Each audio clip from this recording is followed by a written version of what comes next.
Bonjour Éric Zemmour. Bonjour. Parce que c'est le Zemmour du vendredi, comme vous le savez. François Hollande s'envole aujourd'hui pour l'Afrique. Première étape Dakar pour un discours. On en a parlé dans le journal évidemment. Et on a compris qu'il s'était fixé, le président, comme objectif de prendre le contre-pied du discours décapant prononcé sur place par Nicolas Sarkozy il y a 5 ans. Souvenez-vous. Le drame de l'Afrique, c'est que l'homme africain n'est pas assez entré dans l'histoire.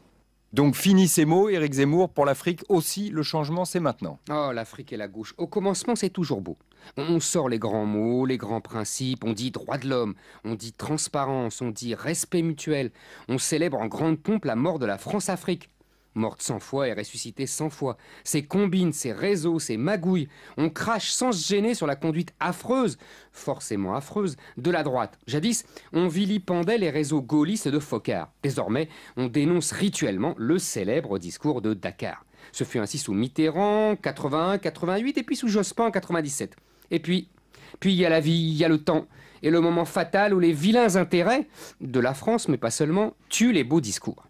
Avec Hollande, tout recommence de la même façon. La seule différence, la seule nouveauté réside dans l'accélération du temps, la réduction au minimum du délai de reniement, le temps d'une volte-face. Tout va plus vite aujourd'hui. En juin dernier, le Vert, Pascal Canfin, expliquait candidement que son ministère s'appellerait désormais du développement et non de la coopération, mot qui sentait son vieux colonial, et décidait de se passer d'un conseiller Afrique car, disait-il, l'Afrique est un continent comme les autres.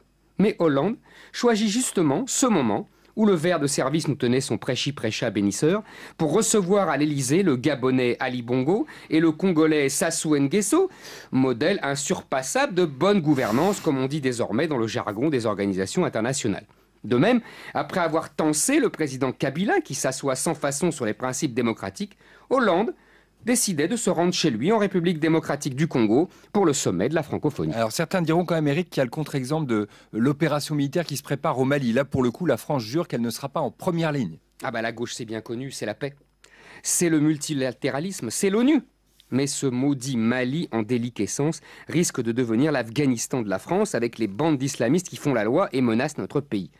Alors Hollande se tâte, doit-il intervenir? Mais l'Algérie ne supporterait pas une intervention de l'ancien colonisateur à sa porte et joue un jeu ambigu avec certains groupes islamistes. Et puis, les socialistes ont toujours critiqué les actions militaires de la France dans son ancien précaré africain. Hollande n'ose pas envoyer nos parachutistes à la manière de Giscard jadis ou même de Mitterrand. Il n'ose pas non plus refaire le coup de Sarkozy en Libye, car les Russes et les Chinois verrouillent désormais le Conseil de sécurité de l'ONU. Alors, Hollande fait ce qu'il fait de mieux.